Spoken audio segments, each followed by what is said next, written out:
Alright everybody, we just ran into my first official fan at the Expo. Right here, this guy's name is Josh. Tell him about the channel. Hey man, listen, Bald Guy Fishing's way better than this channel. Don't subscribe to my channel. Thanking and stuff.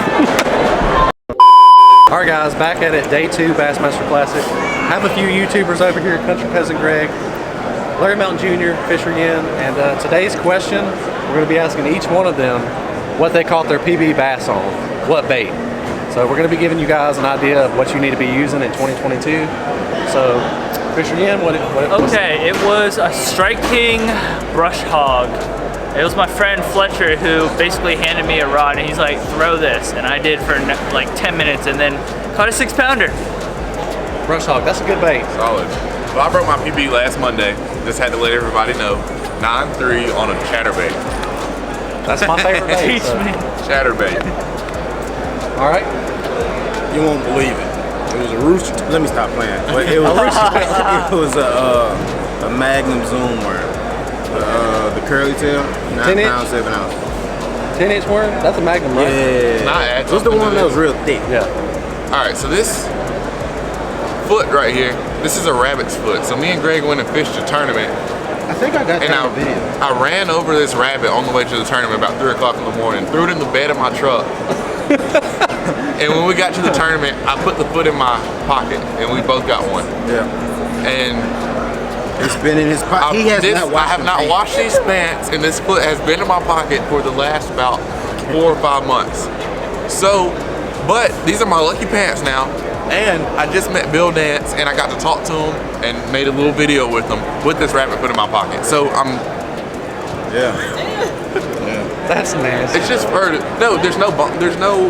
There's just bone. There's no nothing else. Mind if I smell it? I love how. Let's go. Well, And it hasn't shed. I think we could argue that rabbit was not lucky, so that's just mine. But the kayak plug Justin over there, his dog. I was talking to him earlier. His dog was just like going at my pocket. Yeah. I was like, what is he doing? I was like, oh, it's that rabbit foot. Welcome to all fans and bass fishermen alike. Enjoy your day here at the Expo.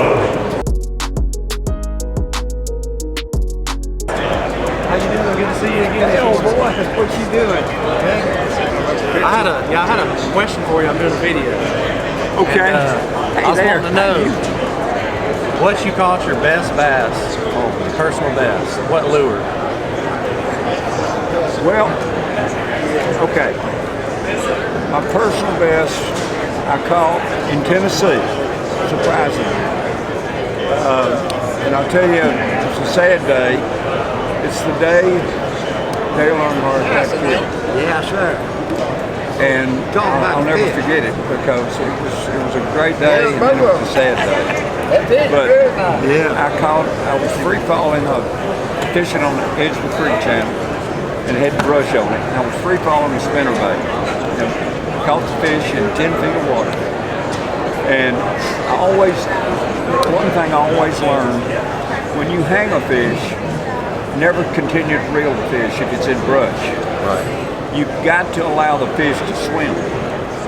So if the fish hangs you up in brush, if he pulls down 2 feet, you pull back 2 feet. You don't reel. If he pulls a foot, you pull a foot. If he pulls 3 feet, you pull 3 feet. But you don't reel. If you continue to reel, you reel him up tight against the cover and he can't swim. And he either breaks you off or he can't swim. He's got to swim to be able to free himself. So as long as you're playing 1 foot, 1 foot, 2 foot, 2 foot, you've got to let him swim and to free him. So I knew it was a good fish, but I had no idea he was as big as he was, which I'll tell you in a second. So we went down and we were videoing. And I even mentioned while we were videoing, I said, here's a prime example. I've got a good fish on. And he hit the spinnerbait on the free fall. I was picking it up, dropping it on the edge of the creek channel. It went from 10 to 18 feet. Right. It was a half-ounce full blade. And he hit it. And as I started fighting, he got into the brush. And I said, he's got me hung up. And I said, here's a prime example. This fish has got me hung. See, pull down 2 feet, I'm going to pull back 2 feet. And I said, you just play play with him. It's the only way he'll free himself. You'll free about 80% of them if we do that. And all of a sudden he pulled a foot or two, and I pulled a foot, and he broke loose, and he came out. And I got him up, and he wallowed on top. So big he couldn't. He got his head up, and the cameraman, he got it, and I pulled him up out of the water. And I had some certified Hansen scales. They're certified. And I weighed him, and he weighed 14 pounds. 14. But now, a lake I've got in Tennessee, we kind of manage it real well.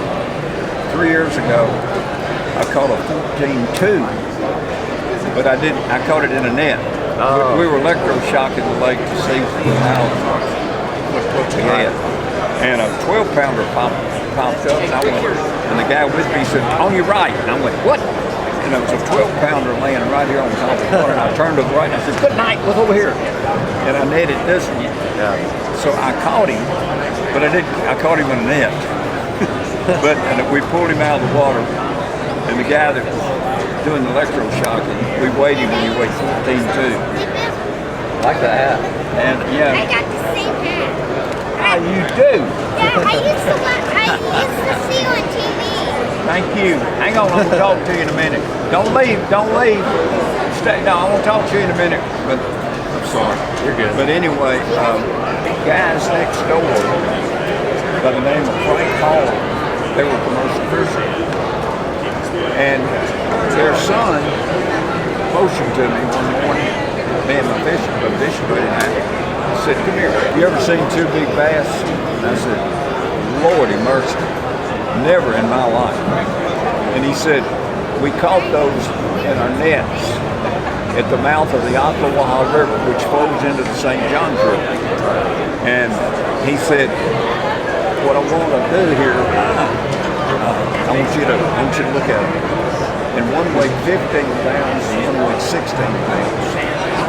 And one of the homeboys picked them up and held them. He said, 'Here, take one.' And I had two bass in my hands that weighed 31 pounds. Well, I didn't catch them. Now, he caught them. And I said, 'What are you going to do with these fish?' He said, 'We just brought them in to take a few pictures and we're going to turn them loose.' And I said, I admired that. Because that's just too important a commodity to only be caught one time. And so they did turn them loose. Awesome. But to hold two big bass like that, a 15 and a 16, but it was great. But I hope I answered your question.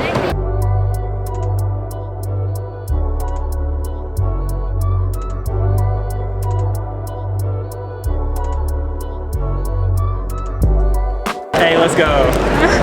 Make sure you subscribe to the channel, Georgia Bassmaster #1, baby.